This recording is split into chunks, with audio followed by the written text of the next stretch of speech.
Right. మనము సాధారణంగా మనము 40 రోజులు ప్రార్థనలు జరుగుతున్నాయి కదండి. మరి సాధారణంగా బయట ఈ ప్రార్థనలు ఏమని పిలుస్తారంటే లెంట్ ప్రేయర్స్ అంటారు. ఏమంటారమ్మా? లెంట్ ప్రార్థనలు అంటారు. ఇంకా కొంతమంది ఏమంటారంటే శ్రమ దినాలు అంటారు. శ్రమ దినాలు అని అంటూ ఉంటారు. మరి మనకు శ్రమ అంటారా? ఏమండి? మనకు శ్రమ కాదు. మన కొరకు మన ప్రభువైన యేసుక్రీస్తు వారు ఎన్నో శ్రమలు పడ్డారు, ఎన్నో కష్టాలు పడ్డారు, ఎన్నో నిందలు పడ్డారు, ఎన్నో అవమానాలు భరించారు.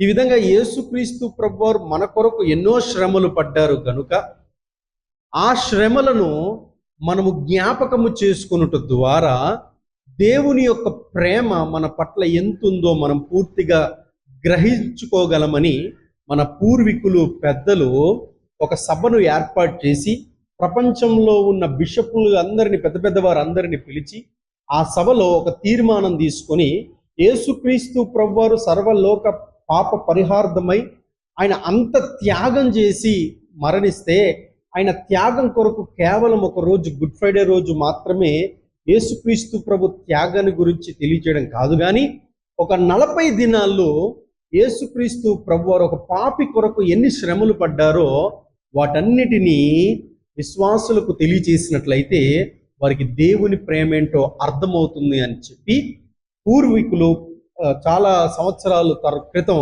ఒక సభ ఏర్పాటు చేసి తీర్మానం తీసుకున్నారు.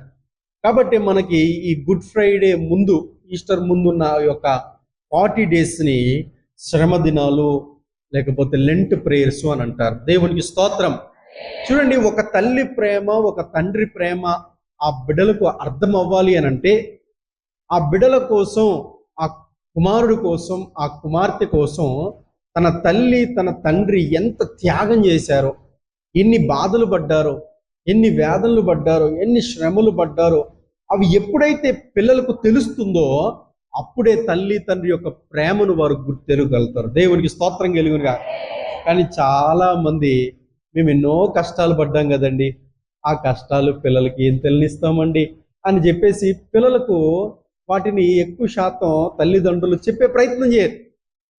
అలా చెప్పనప్పుడు నీ ప్రేమ ఏంటో వారు పరిపూర్ణంగా కూడా తెలుసుకోలేరు. కాబట్టి యేసుక్రీస్తు ప్రభు యొక్క ప్రేమ మనకి పరిపూర్ణంగా అర్థం అవ్వాలి అని అంటే యేసుక్రీస్తు ప్రభు వారు మన కొరకు ఎన్ని శ్రమలు పడ్డారో వాటన్నిటిని మనం ధ్యానిస్తున్నప్పుడు యేసుక్రీస్తు ప్రభు వారు మన కొరకు ఎన్ని శ్రమలు పడ్డారా అని అప్పుడు దేవుని యొక్క త్యాగాన్ని మనము గుర్తెరగలుగుతాం. అయితే చాలామంది అంటారు కదా శ్రమ దినాలని. కానీ మనకు శ్రమ కాదు, మన కొరకు యేసుక్రీస్తు ప్రభు వారు శ్రమ పడ్డారు. నేను సేవ చేస్తున్న తొలి రోజుల్లో మరి ఒక తెలిసిన వారు ఉంటే వారి దగ్గర ప్రేయర్ చేయడానికి వెళ్ళేవారు. అలా ప్రేయర్ చేయడానికి వెళ్ళినప్పుడు ఆ ఇంటి యజమానుడు ఇంటి బయట వరండాలో చక్కగా సిట్టింగ్ అంటే తెలుసు కదండి, మంచిగా త్రాగేటటువంటి ఆ మూమెంట్ చక్కగా కూర్చొని ఆ బ్రాందీ సీసా పెట్టుకొని ఏవేవో తినుబండారాలు పెట్టుకొని చక్కగా ఇంకా స్టార్ట్ చేయబోతున్నాడు. ఆ టైంకి నేను వచ్చాను. దేవునికి స్తోత్రం కలుగునుగా. అప్పుడు మొత్తానికి గుర్తుపట్టి ఆ పాస్టర్ గారు బాగున్నారా అని చెప్పేసి పలకరించాను. మేమంతా బాగానే ఉన్నాం కదండి, ఏంటండి ఈ వ్యవహారం ఏంటి అని అంటే, ఏం లేదు అయ్యగారు, రేపటి నుంచి శ్రమ దినాలు కదా. ఏంటంట? రేపటి నుంచి శ్రమ దినాలు కదండి, రేపటి నుంచి లెంట్ కదండి, ఒక 40 రోజులు దీని జోలికి వెళ్ళాం కదండి, కాబట్టి 40 రోజులంతా కూడా ఈ రోజే న్యాయం చేసేద్దామని కూర్చున్నానండి అన్నాడు. అలా కొంతమంది దీన్ని ఆచారపరంగా కూడా పాటించేవారు కూడా లేకపోలేదు. ఏది ఏమైనప్పటికీ 40 దినాల్లో పూర్వీకులు మనకి ఎందుకు ఏర్పాటు చేశారు అనంటే యేసుక్రీస్తు ప్రభువారు మన కొరకు ఎన్ని శ్రమలు పడ్డారో వాటిని మనము ఒక్కొక్కటిగా తెలుసుకున్నట్టు ద్వారా దేవుని యొక్క ప్రేమ ఏంటో మనకు పరిపూర్ణంగా అర్థమవుతుంది. కానీ యేసుక్రీస్తు ప్రభువారు పడిన శ్రమల్లో కొంత భాగం వరకే పరిశుద్ధ గ్రంథంలో లిఖించారు. అలా లిఖించిన వాటిల్లో చాలా కొంతవరకే సువార్తల్లో కూడా రాయబడి ఉన్నాయి. ఇంకా రాయబడలేని చాలా ఉన్నాయి. ఆయన చేసిన సువార్తల్లో చాలా చోట్ల యేసు ప్రభువారు శ్రమపడ్డారు, అవమానపడ్డారు, గేలి చేయబడ్డారు. ఈ విధంగా చాలా యేసుక్రీస్తు ప్రభువారిని అపహాస్యం చేసి అవమానించారు. వాటన్నిటినీ కూడా యేసుక్రీస్తు ప్రభువారు భరిస్తూ భరిస్తూ భరిస్తూ వచ్చారు. ఇంకా లాభం లేదని చెప్పేసి యేసుక్రీస్తు ప్రభువారిని ఎలాగైనా సరే ఆయనను న్యాయపరంగా శిక్షించి ఆయనను చంపాలని కొంత గుంపు వారు వెయిట్ చేస్తూ ఉన్నారు. ఇదివరకే చెప్పాను కదండి, యేసుక్రీస్తు ప్రభు బోధన వినడానికి అనేక రకాల ప్రజలు వచ్చేవారు. దైవికమైన మాటలు వినడానికి వచ్చేవారు, స్వస్థత పొందుకోవడానికి వచ్చేవారు. మరికొంతమంది విమర్శనాత్మకంగా వాక్యాన్ని వినడానికి వచ్చేవారు. ఆ విమర్శనాత్మకమైన గుంపు ఎవరయ్యా అంటే, ఇదిగో ఈ యేసుక్రీస్తు ప్రభు వారిని పట్టుకొని ఆయనకు న్యాయపరంగా శిక్షను విధించడానికి ప్రయత్నం చేస్తూ ఉండేవారు. ఆ గుంపు వారే పరిసయ్యులు, శాస్త్రులు, సద్దుకయ్యులు, ప్రధాన యాజకులు. ఇప్పుడు ఈ గుంపు వారంట యేసుక్రీస్తు ప్రభు వారు వాక్యం చెప్తా ఉంటే అదోలా చూసేవారంటాడు. రెండు సంఘంలో ఉన్న అందరూ కూడా దైవజనులు వాక్యం చెప్తా ఉంటే ఆ వాక్యం మా కొరకే అని ఆసక్తితో ఎదురు చూసేవారు ఉంటారు. ఆ దైవజనులో నుండి ఏదైనా తప్పు పట్టుకుందామనేవారు కూడా ఉంటారు. అలాగే యేసుక్రీస్తు ప్రభు వారి దగ్గర ఇలా తప్పు పట్టుకుందామని గుంపు వారు అలా చూస్తూ ఉంటే, యేసుక్రీస్తు ప్రభు శిష్యుల్లో ఒక వ్యక్తి వారిని గమనించి ఏంటి వీరి వ్యవహారం అని చెప్పేసి ఒకరోజు యేసుక్రీస్తు ప్రభుకు చెప్పకుండా సైలెంట్గా ఆ గుంపు దగ్గరికి వెళ్ళారు. అయ్యా, మీరు మా గురువు గారిని, మా యేసుక్రీస్తు ప్రభు వారిని చాలా విమర్శనాత్మకంగా ఈర్ష్యతోటి, అసూయతోటి చూస్తా ఉండడం నేను గమనించాను. ఏంటి సంగతి అనంటే, మీ యేసుక్రీస్తు ప్రభువుని పట్టుకోవాలని మేము ప్రయత్నం చేస్తున్నామన్నారు. అప్పుడు పట్టుకోవాలనుకుంటున్నారా? అంత శ్రమ మీకెందుకు, నేనే పట్టించేస్తానన్నాడు. నువ్వు పట్టించితే గనక 30 వెండి నాణాలు మీకు ఇస్తామని చెప్పారు. ఆ 30 వెండి నాణాలకు ఈ వ్యక్తి యేసుక్రీస్తు ప్రభు వారిని అమ్మేశారు. ఆ వ్యక్తి ఎవరో కాదు, ఇస్కరియోతు యూదా. చూడండి, యూదాని బాగా నమ్మాడు యేసు ప్రభు. బాగా నమ్మిన ఈ యూదానే నమ్మకాన్ని బొమ్ము చేసి యేసుక్రీస్తు ప్రభు వారిని అమ్మేయడానికి బేరం పెట్టారు. పాత నిబంధన గ్రంథం చరిత్ర సెలవిస్తుంది, ఒక బానిస వ్యక్తిని కొనుక్కోవడానికి 30 వెండి నాణాలు వెల చెల్లించేవారంట. అంటే ఒక బానిస యొక్క వెల 30 వెండి నాణాలు. ఆ 30 వెండి నాణాలకు ఇస్కరియోతు యూదా యేసుక్రీస్తు ప్రభు వారిని అమ్మేయడానికి బేరం పెట్టి, మీకైతే ఆయన దొరకడు, ఆయన ఒక్కడు ఎలా దొరుకుతాడో నాకు బాగా తెలుసు, కాబట్టి నేను మీకు కౌరంపిస్తానన్నాడు. ఒక రోజు రాత్రికాల సమయంలో యేసుక్రీస్తు ప్రభు వారు ప్రార్థనలో ఉన్నప్పుడు ఇస్కరియోతు యూదా వచ్చి యేసుక్రీస్తు ప్రభు వారి దగ్గరకు వచ్చి ముద్దు పెట్టుకోవడానికి ఎదురుగా నిలబడ్డాడు. అప్పుడు యేసుక్రీస్తు ప్రభు వారు అంటారు, యూదా, నన్ను ముద్దు పెట్టుకొని అప్పగించడానికి వచ్చావా అని ఆ మాట యేసుక్రీస్తు ప్రభు వారు చెప్తారు. ఎందుకంటే ఆయన సర్వంతర్యామి కదా, అన్నీ తెలుసు కదా. నమ్మిన వ్యక్తి అతన్ని మోసం చేస్తున్నాడని తెలుసు కదా. ఇప్పుడు ముద్దు పెట్టుకొని నన్ను ఏదో స్వీకరించడానికి వచ్చాడని నేను అనుకుంటానని యూదా అనుకున్నాడు. కానీ ఇది కపటమైన ముద్దు, ఇది మోసకరమైన ముద్దు, ఇది నన్ను అప్పగించే ముద్దని యేసుక్రీస్తు ప్రభు వారికి తెలిసిన వాటిని మౌనంగా యేసుక్రీస్తు ప్రభు వారు స్వీకరించారు. అలాగా ఇస్కరియోతు యూదా యేసుక్రీస్తు ప్రభు వారిని అప్పజెప్పినప్పుడు వారందరూ వచ్చి యేసుక్రీస్తు ప్రభు వారిని ఈడ్చుకొని వెళ్ళిపోయారు. ఇప్పుడు మనం చదువుకున్న సంఘటన వస్తుంది. ఇదంతా కూడా చరిత్ర. ఈడ్చుకొని వెళ్ళి ఇప్పుడు యేసుక్రీస్తు ప్రభు వారిని న్యాయపరంగా శిక్షించాలి. యేసుక్రీస్తు ప్రభు వారిని న్యాయపరంగా శిక్షించాలంటే యేసుక్రీస్తు ప్రభు వారు నేరములు చేయాలి. ఆ నేరములు రుజువు అవుతేనే శిక్ష విధిస్తారు. అంతే కదండి. ఇక్కడ కోర్టుకి వెళ్ళారు అనుకోండి, ముద్దాయి ఉన్నారనుకోండి, జడ్జి గారు కోర్టు ఆర్డర్ పాస్ చేసినప్పుడు, జడ్జిమెంట్ ఇచ్చినప్పుడు ఈ విధంగా అంటారు, సాక్ష్యాధారాలు పరిశీలించిన మీదట ఈ ముద్దాయి ఈ యొక్క హత్య చేశాడు లేదా ఈ దొంగతనం చేశాడు కాబట్టి సాక్ష్యాధారాలు పరిశీలించిన మీదట ఈ ముద్దాయికి శిక్ష విధించబడుతుంది అని చెప్తారు. అంటే ఒక వ్యక్తికి శిక్ష పడాలి అని అంటే అతడు నేరములు చేసిన వ్యక్తి అయి ఉండాలి. రెండవది, ఆ నేరములు చేసిన వ్యక్తి బలమైన సాక్ష్యాధారాలతో కూడిన వ్యక్తి అయి ఉండాలి. అనగా అతడు నేరము చేశాడని సాక్ష్యాలు ఉండాలి. అలా సాక్ష్యాలు ఉంటేనే, సాక్ష్యాధారాలు పరిశీలించిన మీదట ఆ ముద్దాయికి ఆ చేసిన నేరానికి శిక్ష విధిస్తారు. ఇలాంటి శిక్ష విధించాలని యేసుక్రీస్తు ప్రభు వారిని పట్టుకొని తీసుకుని వచ్చారు. ఇప్పుడు పట్టుకొని తీసుకుని వచ్చినప్పుడు యేసుక్రీస్తు ప్రభు వారు నేరము చేశారు అని వారికి కావాల్సింది ఏంటండి? సాక్ష్యాలు. ఆ సాక్ష్యాల కోసం వీరు ఏం చేస్తున్నారో చూద్దాం. ఇప్పుడు చదువుదాం. 26వ అధ్యాయం 59వ వచనం. యేసును చంపవలనని ఆయనకు విరోధముగా అబద్ధ సాక్ష్యము వెదుకుచుండిరి. ఏ సాక్ష్యాన్ని వెతుకుతున్నారమ్మా? అక్కడ పరిశుద్ధ గ్రంథంలోనే పరిశుద్ధాత్మ దేవుడు లిఖింపజేశాడు. ఆ సాక్ష్యాలు ఎలాంటి సాక్ష్యాలు అంటే అబద్ధ సాక్ష్యాలు వెతుకుచున్నారంట. అంటే ఆయన ఎలాగో ఏ నేరము చేయలేదు.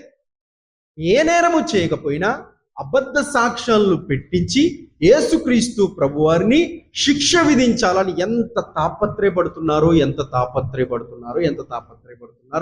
ఈ ప్రధాన యాజకులు, శాస్త్రులు, పరిసయ్యులు. నిజమే కదండి.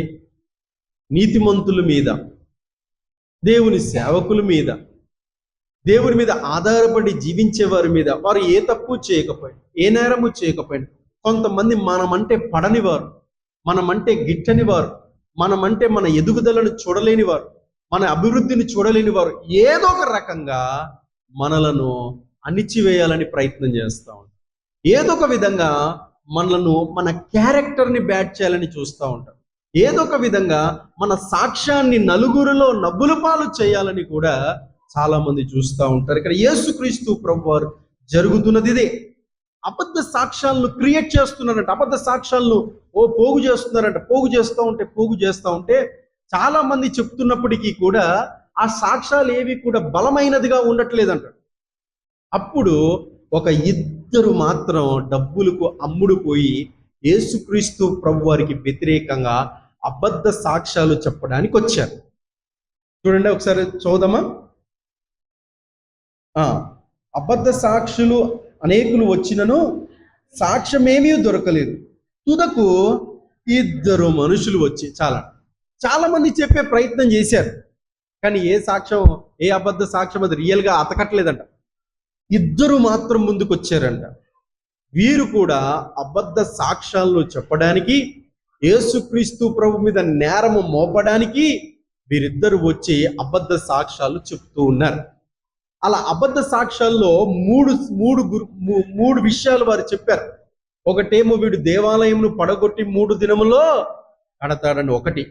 రెండోది ఏంటంటే యేసుక్రీస్తు ప్రభు ప్రజలను ప్రేరేపించి పిలాతుకు వ్యతిరేకంగా ప్రేరేపిస్తున్నాడు అని చెప్పారు. ఇంకొక చోట ఉంటది, యేసుక్రీస్తు ప్రభు పన్నులు కట్టట్లేదు కాబట్టి శిక్ష వేయండి అని చెప్పేసి ఈ విధమైన 3 నేరములు యేసుక్రీస్తు ప్రభు మీద మోపారు. ఒక్కొక్కటిగా ధ్యానిస్తే మనకు సమయం సరిపోదు, కానీ మీకు చెప్పేస్తాను, తర్వాత చూడండి. మొదటిగా యేసుక్రీస్తు ప్రభు దేవాలయమును పడగొట్టి 3 దినముల్లో కడతారని మనము బహుగా పవిత్రంగా ఆచరిస్తున్న దేవాలయాన్ని దూషించాడు అని చెప్పి ఆయన మీద నేరం మోపితే యోహాను సువార్తలో ఉంటది. ఆయన అన్నది మనుషులు కట్టిన దేవాలయం గురించి కాదు, ఆయన అన్నది ఈ శరీరం అనే దేవాలయం గురించి మాట్లాడాడు. ఒకటి, అది నేరము నిరూపణ కాదు, అనగా అది సాక్ష్యం నిలబడలేదు. రెండవది, యేసుక్రీస్తు వారు ప్రజలను పిలాతుకు వ్యతిరేకంగా ప్రేరేపిస్తున్నాడు అని చెప్పేసి వారు ఇంకొక అబద్ధ సాక్ష్యం పలికారు. నిజంగా యేసుక్రీస్తు ప్రభు వారు బోధలో, యేసుక్రీస్తు ప్రభు వారు వాక్య పరిచర్యలో పిలాతుకు కావచ్చు, లేకపోతే యూదులకు రాజు కావచ్చు, అక్కడ హేరోదు గురించి కావచ్చు, రాజుకు వ్యతిరేకంగా యేసుక్రీస్తు ప్రభు వారు ఒక్క బోధ కూడా చేయలేదు. పోనీ మీరు ఎప్పుడైనా వాక్యం విన్నారా? యేసుక్రీస్తు ప్రభు వారు పిలాతును కొట్టండి, హేరోదును కొట్టండి, హేరోదుకు వ్యతిరేకంగా గుంపు తయారవ్వండి అని మీరు ఎప్పుడైనా విన్నారా? మీరు వినలేదంటే బైబిల్లో కూడా లేనంటే దేవునికి స్తోత్రం, హల్లెలూయా. ఇప్పుడు యేసుక్రీస్తు ప్రభు వారు చెప్పలా, కానీ క్రియేట్ చేశారు. ఏం చేశారమ్మా? క్రియేట్ చేసి ఈయన పిలాతుకు వ్యతిరేకంగా, అనగా రాజుకు వ్యతిరేకంగా ఇలా ప్రజలను ప్రేరేపించేవాడుగా చెప్తే రాజు శిక్షించేస్తాడని చెప్పేసి ఈ విధమైన నేరమును మోపారు. ఆ రోజే కాదండి, ఈ రోజు కూడా ఇలాంటి నేరములు, ఇలాంటి అబద్ధ సాక్ష్యాలు ఎంతెంత మంది మీద, ఎంతెంత సేవకుల మీద పడుతూ ఉంది. ఇదిగో మతం మార్చేస్తున్నాడు. నిజంగా మతం ఎవరైనా మారుస్తారండి? ఎవరు మార్చారు. బైబిల్లో లేదండి మీరు మతాన్ని మార్చండి అని చెప్పి యేసుక్రీస్తు ప్రభువారే చెప్పలేదు. కానీ లోకంలో ఉన్న మేధావులు సైతము చాలా మంది ఈ మాట పలుకుతూ ఉంటారు. లేకపోతే కన్వర్ట్ చేసేస్తున్నారంటారు. కన్వర్ట్ ఎవ్వరు చేయరు. ఈ రోజుల్లో మనిషికి బలవంతంగా ఏది కూడా, చిన్న పిల్లవాడికే బలవంతంగా భోజనం పెట్టలేని పరిస్థితి. అలాంటిది ఒక వ్యక్తిని బలవంతంగా ఎవరైనా మతం మారుస్తారు? లేదు. ఈ రోజుల్లో ఈ విధంగా ఆనాడు యేసుక్రీస్తు ప్రభువారు ఎదుర్కొన్నట్టుగా పరిస్థితులు ఈ రోజు కూడా అలానే ఉన్నాయి. ప్రజలను ప్రేరేపించేస్తున్నాడు, ప్రజలను పిలాతుకు వ్యతిరేకంగా ప్రేరేపించేస్తున్నాడని ఆ నేరము కూడా మోపారు. మూడవ నేరం ఏంటంటే యేసుక్రీస్తు ప్రభువారు పన్నులు కట్టట్లేదని కూడా నేరం మోపారు. నిజంగా ఆయన పన్నులు కట్టట్లేదా? కట్టారండి. ఒకానొక సమయంలో పన్నులు వసూలు చేసేవారు. యేసుక్రీస్తు ప్రభు శిష్యుడైన పేతురు దగ్గరికి వచ్చి, మీ బోధకుడు పన్నులు కట్టడా అని చెప్తే, పేతురు గారు వస్తా ఉంటేనే వెంటనే యేసు ప్రభు వారు గ్రహించి, పేతురు ఏంటి పన్నులు కట్టలేదని వచ్చారా అంటే, అవును అయ్యగారు, అవును గురుగారు, ఇప్పుడు మనం ఏం చేద్దాం, మన దగ్గర ఏం లేదు కదా. నా మాట సెలవిస్తున్నాను, నువ్వు వెళ్ళు, నువ్వు గ్యాలం తీసుకొని వెళ్ళు, గ్యాలం తీసుకొని వెళ్ళి గ్యాలం వేస్తే నీకు చేప దొరుకుతుంది. ఆ చేప నోట్లో షెకేలు ఉంచారు. అది పన్నులు కట్టే వారికి పన్నులు కట్టే, నీకు నువ్వు ఉంచుకో అని చెప్పేసి యేసు ప్రభు వారు చెప్పారు. ఇక్కడ మనం ఆలోచన చేద్దాం. యేసుక్రీస్తు ప్రభు వారు పేతురుకు గ్యాలం ఎందుకు ఇచ్చారో తెలుసండి? పేతురు ఏమో గ్యాలం వేసి చేపలు పట్టేవాడు కాదు, మరి వల వేసి పట్టేవాడు.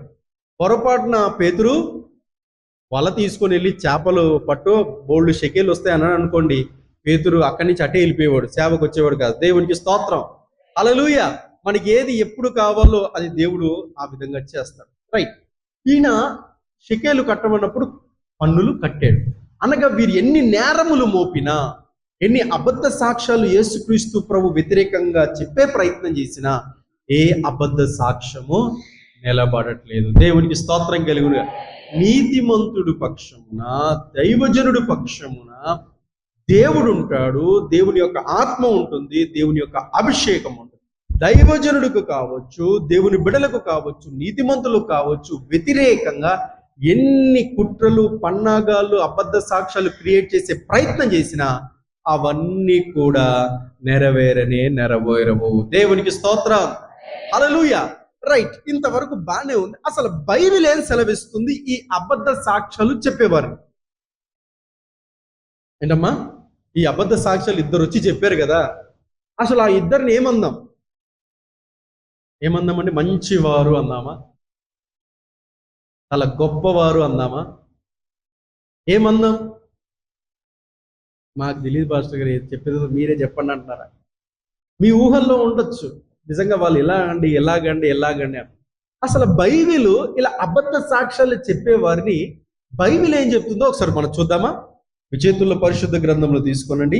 రాజుల మొదటి గ్రంథం 21వ అధ్యాయం. రాజుల మొదటి గ్రంథం 21వ అధ్యాయం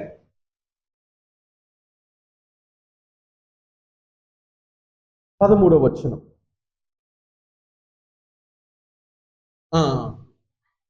చదువుదామా? అప్పుడు పనికిమాలిన ఇద్దరు మనుషులు సమాజంలో ప్రవేశించి అతని ఎదుట కూర్చుండి, నాబోతు దేవునిని రాజును దూషించినని జనుల సమక్షమున నాబోతు మీద సాక్ష్యము పలకగా.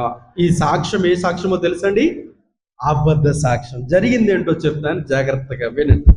రాజుల మొదటి గ్రంథం 21వ అధ్యాయం ప్రారంభం నుండి ఈ విధంగా ఉంటుంది. ఒక రోజు ఆ రాజుగారు ప్రయాణం చేస్తూ అలాగా యాత్ర చేసి తన రాజనగరికి వస్తూ ఉన్నాడు. అలా తన రాజనగరికి వస్తూ ఉన్నప్పుడు తన రాజనగరికి ఆనుకొని ఒక అద్భుతమైన, సుందరమైన, చాలా చక్కటి, చూడడానికి చక్కగా ఉన్న ఒక ద్రాక్ష తోట కనబడింది. ఆ ద్రాక్ష తోట ఎక్కడుందంటే తన రాజనగరికి ఆనుకొని ఉంది. అది చూశాడు, చాలా సంతోషించాడు, చాలా ఆనందించాడు. ఇంటికి వచ్చి మన రాజనగరికి ఆనుకొని ఉన్న ఆ ద్రాక్ష తోట ఎవరిది అని ఆరాధీసి అతన్ని పిలిపించండి అని అతన్ని పిలిపించాడు. ఆ ద్రాక్ష తోట యొక్క యజమానుడు వచ్చాడు. ఆ యజమానుడు ఎవరు అనంటే నాబోతు. ఎవరమ్మా? నాబోతు. ఆ నాబోతు అనే వ్యక్తి రాజు దగ్గర నిలబడ్డాడు. ఇప్పుడు రాజు అంటున్నాడు, నాబోతు, నా రాజ నగరికి ఆనుకొని ద్రాక్ష తోట ఉన్నది కదా, అది నీదేనా? నాదే రాజు గారు. ఆ ద్రాక్ష తోట చూసి నేను చాలా సంతోషించాను, చాలా మంచిదని. ఆ ద్రాక్ష తోట చూసి నేను చాలా ఆనందించాను, చాలా ముచ్చటించాను. అదే ఫైనల్గా ఒక డిసిషన్కి వచ్చాను, ఏంటంటే నా రాజనగరికి ఆనుకొని నీ ద్రాక్ష తోట ఉన్నది కనుక దీనికి నేను కొనుక్కుంటాను, నువ్వు నాకు అమ్మే అని చెప్పేసి ఆ రాజుగారు చెప్పారు. అప్పుడు నాబోతు ఈ విధంగా సెలవిస్తాడు, రాజుగారు నన్ను మన్నించండి, నన్ను దయచేసి క్షమించండి. మీకు అమ్మాలని ఉన్నప్పటికీ నేను అమ్మలేని పరిస్థితిలో ఉన్నాను. ఎందుకయ్యా అంటే, ఏం లేదు రాజుగారు, ఈ ద్రాక్ష తోట నేను సంపాదించి కొనుక్కున్నది కాదు. మరి నీకెలా వచ్చింది? నేను సంపాదించింది కాదు, కానీ ఇది నా పిత్రాజితము నుండి వచ్చింది. అనగా మా నాన్నగారు, మా తాతయ్య గారు వారు వారసత్వంగా ఈ ద్రాక్ష తోట అనేది మాకు వచ్చింది. అనగా ఇప్పుడు ఈ ద్రాక్ష తోటకి యజమాను నేను సంపాదించి కొనుక్కున్నది కాదు, కానీ నా పిత్రాజితం వల్ల వచ్చింది గనుక మీకు అమ్మలేము. దయచేసి నన్ను మన్నించండి రాజుగారు, మీకు అమ్మలేను. ఎందుకు అమ్మలేనంటే, తర్వాత ఈ పిత్రాజితం, తర్వాత ఈ స్వాస్థ్యమైన ద్రాక్ష తోటను తర్వాత నా పిల్లలకు కూడా నేను ఇవ్వవలసిన వాడనే ఉన్నాను గనుక దయచేసి రాజుగారు నన్ను క్షమించండి అని చెప్పేసి కోరాడు. ఇప్పుడు క్షమించండి అని చెప్పేసి కోరినప్పుడు ఇప్పుడు రాజుగారు ఏం చేయాలండి కదా? నిజమే కదా, తనది అనవసరంగా నేను ఆశపడ్డాను కదా, వద్దులే అని చెప్పేసి ఊరుకోవాలి, అంతే కదండి. మీరు ఏదైనా ఒక షాప్కి వెళ్ళారండి, ఆ షాప్లో ఒక ఫ్లవర్ వాజ్ కొనుక్కుందాం అనుకున్నారు. ఆ షాప్లో ఫ్లవర్ వాజులు అన్నీ చూశారు. అన్నీ చూసి తర్వాత వచ్చి టేబుల్ మీద ఉన్న ఓ ఫ్లవర్ వాజ్ని చూసి మీరు చాలా సంతోషించి ఆ ఓనర్ చెప్పారు, ఈ ఫ్లవర్ వాజ్ నాకు కావాలని నేను కొనుక్కుంటానని అడిగారు. అప్పుడు ఆ ఓనర్ గారు చెప్పారు, దీనిలానే చాలా ఫ్లవర్ వాజులు ఉన్నాయండి, కావాలంటే అది మీరు చూసుకోండి, ఇది మాత్రం నాకు సెంటిమెంట్ అండి, నా వ్యాపారము చిన్నప్పటి నుంచి ఫ్లవర్ వాజ్ నా దగ్గర ఉంది కాబట్టి నేను అమ్మలేనండి అని ఆయన చెప్పాడు. ఇప్పుడు మీరు ఏం చేయాలి? కొనుక్కోవాలనుకుంటే మిగతా ఫ్లవర్ వాజ్ చూసి దాన్ని కొనుక్కొని వెళ్ళిపోవాలి, లేకపోతే సైలెంట్గా వెళ్ళిపోవాలి, అంతే కదా. లేదు నాకు అదే కావాలి, మీరు ఇచ్చేంతవరకు నేను కదలని ఆ షాప్లో కూర్చుంటారా? అలా కూర్చుంటే ఆయన ఊరుకుంటాడా? దేవునికి స్తోత్రం. ఈ రాజుగారు, ఇంతకీ ఈ రాజుగారి పేరేటో తెలుసా అండి? అహాబు. ఎవరమ్మా? అహాబ్ అనే రాజుగారు తనకు ద్రాక్ష తోట అమ్మలేదని చెప్పేసి, ఇవ్వలేదని చెప్పేసి మూతి ముడుచుకొని వెళ్ళి మంచం మీద పడుకున్నాడు. ఇతడు అలిగే రాజు. ఎవరమ్మా? అలిగే రాజు. కొంతమంది కూడా అలుగుతూ ఉంటారండి. ఏం చేస్తారమ్మా? ఏదైనా ఉందనుకో అలగడం ప్రారంభిస్తారు, అలిగి భోజనం మానేస్తారు, అలిగి అది మానేస్తారు, అలిగి ఇది మానేస్తారు. కొంతమంది ఏమో స్నానమే మానేస్తారు. దేవునికి స్తోత్రం. హల్లెలూయా. అలుగుతారు. అలుగుతే ఎవరికి నష్టమండి? అలగకూడదు. ఇక్కడ ఈ రాజుగారు అలిగారంట. అలిగి మూతి ముడుచుకొని పడుకున్నాడు. సరే, భోజనం టైం అయింది. రాణిగారు ఎదురు చూస్తూ ఉన్నారు రాజుగారి కోసం, రావట్లేదు. ఏంటి రావట్లేదని రాణిగారు వచ్చి, రాజుగారు ఏమండి భోజనానికి రాలేదు ఏంటి అన్నట్టు ఓ అని అలానే మూతులు పడుకున్నారు. అసలు ఏంటి అయింది అని చెప్పేసి ఆరా తీస్తే జరిగిందంతా రాణిగారికి తెలిసింది. ఆ రాణి ఎవరు అనంటే యెజబెల్ రాణి, గొప్ప రాణి. దేవునికి స్తోత్రం. అర్థమైంది. ఇప్పుడు ఈమె ఏమంటది? పోన్లేండి, అది మనది కాదు కదా, అలా ఆశించడం తప్పు, కొన్ని ఆశించినప్పటికీ అతను అమ్మలే కదా, వదిలేయండి అనాలి కదా. ఈమె ఏమంటుందో తెలుసా? ఒకసారి చదువుదామా? రాజుల మొదటి గ్రంథం 21వ అధ్యాయం 5వ వచనం.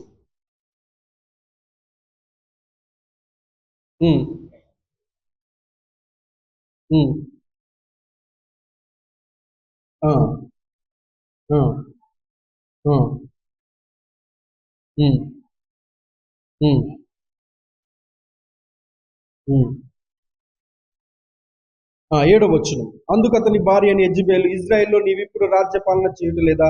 లేచి భోజనం చేసి మనసులో సంతోషముగా ఉండము. నేనే ఇజ్రాయేలు వాడైన నాబోతు ద్రాక్ష తోట నీకు ఇప్పించదతతో చెప్పాను. ఇప్పుడు ఈ భార్య ఏమంటుందో తెలుసండి?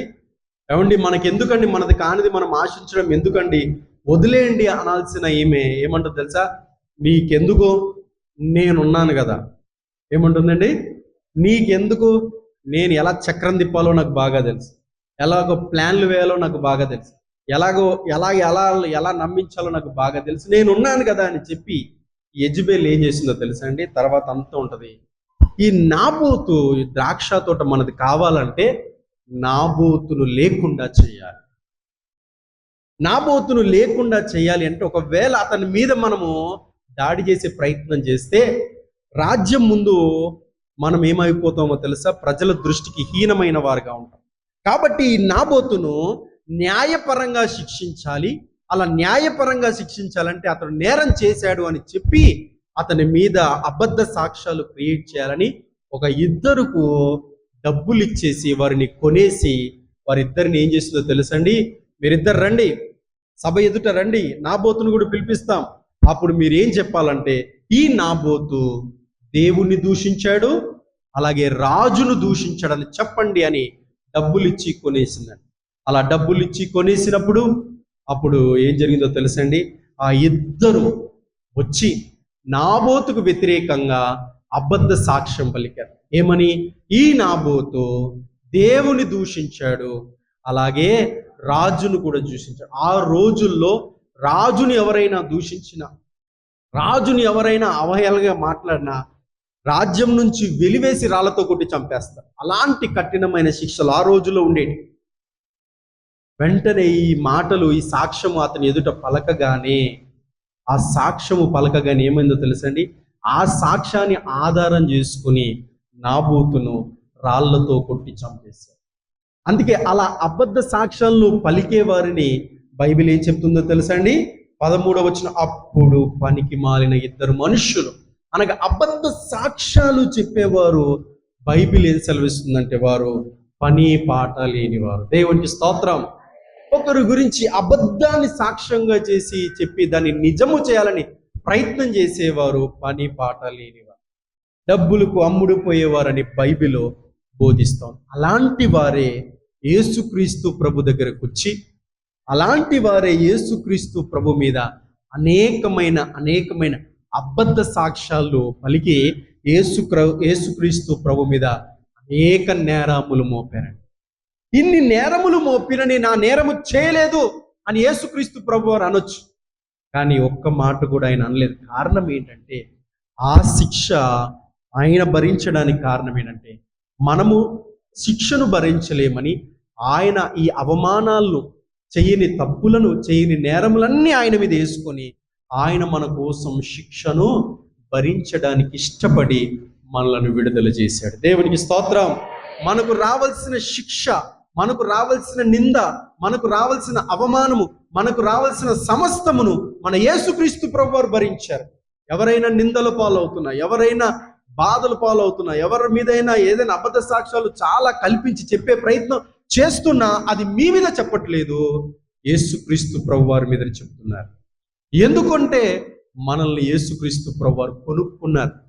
ఎవరైనా మన మీద నింద వేశారంటే మన మీద వేయట్లేదండి, దేవుని మీద వేస్తారు. ఎందుకంటే మనకు రావాల్సిన నిందలన్నీ ఆయన భరించారు.